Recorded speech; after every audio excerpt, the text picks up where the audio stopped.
संसार में हमने एक दिन की कथा में और बतलाया था, एक बार आप तीर्थ नहीं जाएं चलेगा, एक बार आप मंदिर नहीं गए हैं तब भी चलेगा, जीवन में कभी आपने दान नहीं किया, जीवन में आपने कभी कोई व्रत नहीं किया चलेगा, केवल आपने माँ के और पिताजी की सेवा कर लिया, उनके चरण दबा लिया, उनके सुख दुख पर आप खड़े हैं, तो माई बाप संसार में कुछ भी नहीं किया तब भी प्रभु जी आपको अंगीकार करेंगे। ये व्यासपीठ से हम कह रहे हैं। और आप सोचिए, हम अपने मन से कह रहे हैं नहीं, समस्त शास्त्रों का सार यही है। जिस घर पर माता पिता का सम्मान नहीं हो रहा है, जिस घर पर लोग सास ससुर से ईर्ष्या रखते हैं, द्वेष करते हैं, निश्चित समझ लेना कि आपके किए गए सारे पुण्य व्यर्थ हो जाएंगे, वो परमात्मा से मिलाने वाले नहीं है।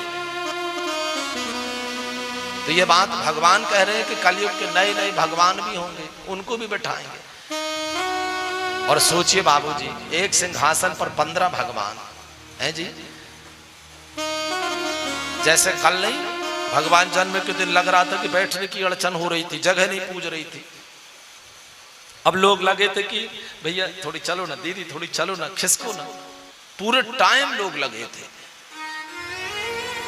कभी बसों में यात्रा करे मैया, और वो भी गर्मी के समय पर है जी, विवाह आदि के सीजन में कितनी भीड़ रहती है, बैठने की जगह नहीं।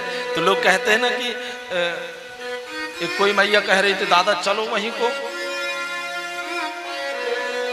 यहां खड़े होने की जगह नहीं है, तुम यहां धक्का मुक्की कर रहे हो। अच्छा, दादा का धक्का किसी लड़के को लग गया, लड़के का धक्का किसी बेटी को लग गया, तो बेटी ने अलग सुना दिया, क्यों तुम्हारे घर में बहन बेटी नहीं है, धक्का मुक्की करते। कितने मिनट के सफर में मैया, 10 मिनट, 15 मिनट, 20 मिनट के सफर में कितनी तकलीफ हुई, होती है कि नहीं। और आप सोचिए कि हमने भगवान को सिंहासन पर बैठाल दिया हमेशा के लिए, उनको तकलीफ नहीं होती होगी मैया, मैया नहीं होती होगी तकलीफ। गणेश जी नहीं कहते होंगे दुर्गा जी से कि चलो ना मैया वहीं, यहां खड़े होने को जगह नहीं है, आप तो शेर लेके आ गए। या दुर्गा मैया भोले बाबा से कहते होंगे कि चलिए जी वहीं को, यहां खड़े होने की जगह नहीं हो, बेटा अलग चिल्ला रहे, यहाँ पे तो पलथी मार के बैठ गए। नहीं कहते होंगे मैया। अगर आपको लगता है ना कि नहीं कहते होंगे, तो आप उन्हें भगवान नहीं मानते, आप केवल मूर्ति मानते हैं। और अगर आप भगवान मानते हैं तो उन्हें तकलीफ होती होगी। कई घरों पर तो जाओ तो भगवान ऐसे बैठे रहते, पूरे घर के भगवान नंग धुलंग बैठे, एक कपड़ा नहीं जोड़ा। कभी शादी विवाह में जाना हो तो ऐसे कोई सीजन नहीं जाता जिस सीजन में माताओं के और बच्चों के कपड़े नहीं आए, चाहे देवता के आए चाहे नहीं आए।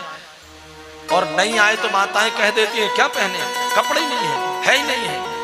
पूरी पेटी भरी है, पूरी अलमारी भरी है उनके कपड़ों से, चीथड़े हो रहे हैं, लेकिन इसके बाद भी कपड़े नहीं आए। और जिनके कारण हमारे जीवन में सब कुछ है, उनके पास एक जोड़ी कपड़े नहीं है। और कई लोग तो मैया, कई लोग तो बड़े उसमें कहते हैं गुरुजी, अब कथा सुनकर के कुछ लोगों की बुद्धि में परिवर्तन आया है, जो सत्संग से जुड़े, धर्म से जुड़े हैं, उनके घर पर ठाकुर जी की सेवा अच्छे से हो रही है। लेकिन अभी भी मैया जैसे हम अपने आप की सेवा करते हैं, ऐसे प्रभु जी की नहीं कर पाते हैं। माई बाप, अगर आपकी सामर्थ्य नहीं होना तो भगवान के 25 स्वरूप रखने की जरूरत नहीं है, सब एक है। और अगर आप सब भगवान के सब स्वरूपों का पूजन करना चाहते हैं ना मैया, तो 50 रुपए के सिंहासन आ जाते हैं, 100 रुपए के आ जाते हैं। इतना नहीं जुड़ रहा है तो घर पर बैठ कर के इतने इतने से गद्दे बना लें, उन पर बैठाल दें भगवान। क्योंकि माई बाप, उनकी सेवा अगर हम नहीं करें, उनके साथ बिहेव प्रभु के साथ हमारा अच्छा नहीं होगा, तो विचार करिए कब तक भगवान दया करेंगे। हम जो करेंगे ना माई बाप, वही प्राप्त होने वाला है। तो भगवान ने कहा, इसलिए गुरुजी माँ को नहीं बतलाइए कि हम भगवान हैं, नहीं तो कल से ऐसी पूजा होगी, एक आले में बैठाल देंगे। खुद के तो बेडरूम है, ये बेटे का है, ये दादी का है, और ये खुद का है, और हमारा कहाँ अरवा। अरवा जानते हैं ना, अरवा। ठंडी में सबाहा राजस्थानी रजाई वो आती है ना, वो उड़ करके पड़े हैं। गर्मी आई तो एसी लगा है। हम कहा पंखा तक नहीं है, ठंडी में पर्दा तक नहीं है, रजाई की तो बात अलग है। और ऐसे एड़े तकड़े बैठे रहते हैं अंदर बैठ करके ये घर पर, और मालपुआ खाएंगे। कहा भगवान के भोग लगा देना, कहे का इतनी सी किशमिश रख दिए 4 दाने की भैया। आप सोचिए रोज आपको 2 मुट्ठा किशमिश खवाएं, काजू खवाएं, बादाम खवाएं और अन्न बंद कर दें। चाहे काजू खा लो, बादाम खा लो, 5वें दिन से ना कहने लगोगे कि अब खड़े होने की हिम्मत नहीं है। व्रत में खाते तो है ना काजू किशमिश बादाम, 10 प्रकार के व्यंजन होते हैं व्रत के, और इसके बाद भी कमजोरी आ रही है। तो सोचिए भैया कि भगवान को आपने तो खा लिया, आहा ये छत्र के चावल हैं, ये केसर वाले चावल हैं, ये सुंदर रोटी पनीर की सब्जी खब गए, भगवान को किशमिश का भोग। कई घरों में दूध का भोग लगा देते, बैठे बेचारे जैसे गरीब हों, दिया उन्हीं का सब कुछ।